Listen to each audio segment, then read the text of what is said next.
Well, hello. This is Bishop Udell, and I'm bringing you another World Missions article. This is by Rosa, McCormick, Branson of Union Gospel Press, and that's part of the Bible Expositor and Illuminator for the winter quarter. And this is for March 6, 2022. In fact, this is the spring quarter. All right. Uh, Rosa says, while visiting family, I attended the church in my youth, the place where I'd give my life to Jesus at 14. News of a split in the church had reached me, but I was unprepared for the gloom that rested on the service and the sadness I felt as I searched the face of people I loved, godly people who had shared their knowledge of the Bible with me and supported me with prayer. The division began when the pastor's daughter married the son of a deacon. The pastor was not happy, and he expressed disdain for everyone who had attended the wedding. His family problems overflowed into the church and caused the people to take sides. I left that service deeply saddened. Paul, in writing to the Corinthians, felt a similar heartache. Word had come to him that there were contentions among the believers at Corinth. Some followed the teaching of Paul, others Apollo, and still others Peter. They argued over who should be followed. Appalled by discord amongst these believers, Paul asked two thoughtful questions. One, quote, is Christ divided? Was Paul crucified for you?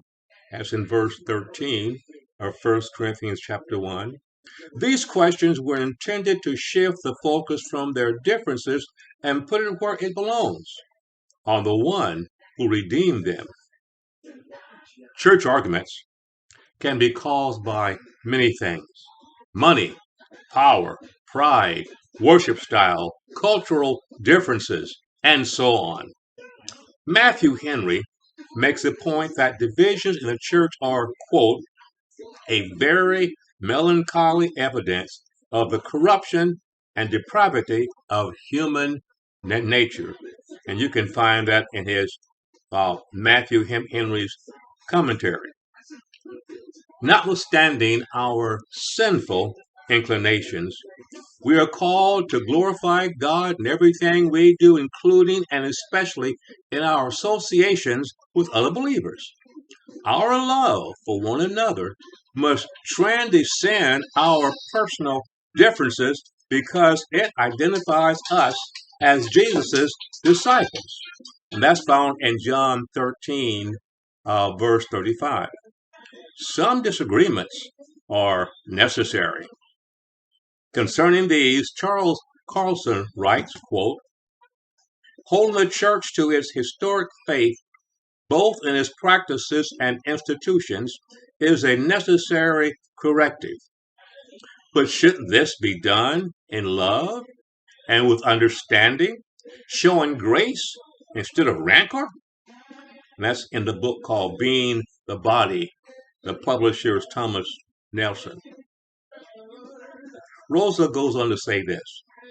Paul gives us a golden rule regarding disputes in the church. Quote, not seeking my own profit, but the profit of many, that they may be saved, unquote. That's 1 Corinthians chapter 10, verse 33. As we offer ourselves to God daily as a living sacrifice, oh, yes, as a living sacrifice, and that's in Romans chapter 12 and Romans chapter 12 and verse 1. All right, let me see now. Now, he leads us to love his people. He accomplished this by placing an endless supply of his love in our hearts in Romans chapter 5, verse 5. Believers are to be, quote, perfectly joined together in the same mind, unquote. 1 Corinthians chapter 1, verse 10. This means having the mind of Christ who, quote, took upon him the form of a servant, unquote, in Philippians chapter 2, verse 7.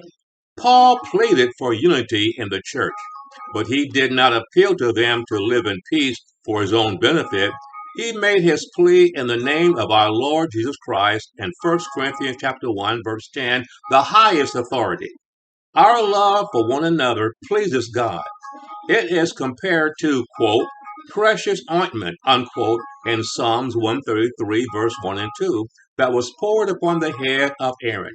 We must do all we can in whatever ministry God has given us to promote peace and avoid divisions. Missionaries, whether persecuted or at peace, must always exhibit kindly affection for one another, and that comes from Romans chapter 12, verse 10. Okay, join us again for another article about world missions. God bless.